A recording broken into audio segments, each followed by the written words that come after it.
It's Brian Preston, the money guy.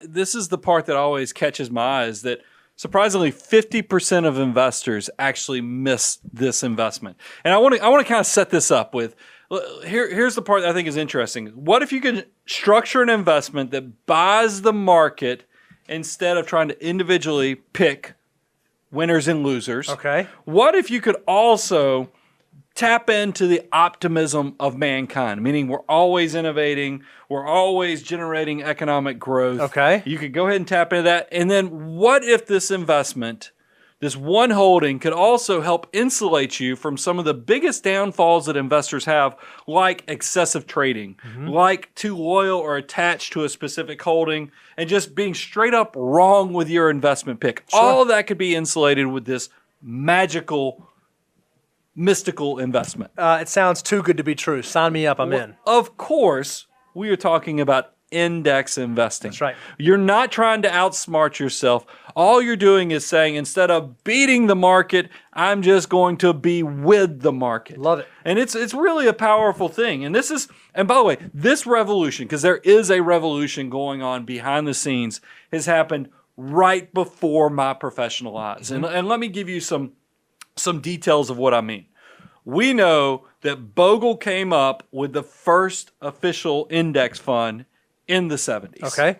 So you think, okay, well, this thing has been changing very rapidly. No, it was known as, back then, Bogle's Folly. And an index fund being, it just buys a specific basket of stocks, but it's not trying to like pick and choose and wait and buy and sell, just a specific basket of stocks. Yeah, like the S&P 500 is the 500 largest U.S. companies in the United States.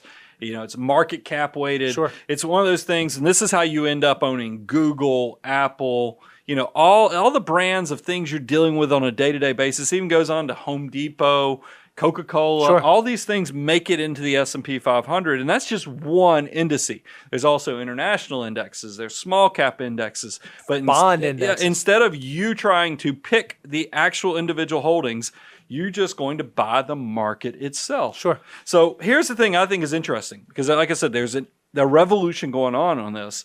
When I started managing money in the mid-90s, these things just were not prevalent. They just weren't a common investment tool. You don't see, people were using active management. Internal operating expenses of mutual funds was around over 1.5%. That's not even covering the commissions. That's just the internal expense for the functions. And then by 2000, only 9.5% of investors were using index funds. So that means that 90% of investors, the vast majority of investors in the year 2000, were out there using actively managed funds trying to pick and choose and quote unquote beat the market. And then fast forward to, I did a show on this, and we used the research from 2013. In 2013, there was 18.4% of investors were using index funds, but that still meant you had 82% that we're still back to active management. So it's moving a little bit. It's gone from 90% active managed investors to 82% active managed investors. That's not much movement over 12 to 13 No, years no. if you think about it. But then fast forward, and here we are at the 2019, that number, and are you ready? This is why I call it revolution.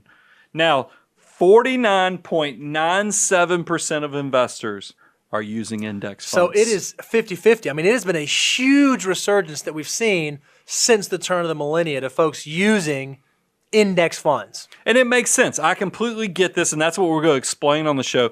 That we have witnessed a revolution of change in investing. And this is why I say it is great to be alive right now. It is great to be an investor right now, because we're going to detail all the benefits to index investing, and then also explain performance and other things you ought to take into account.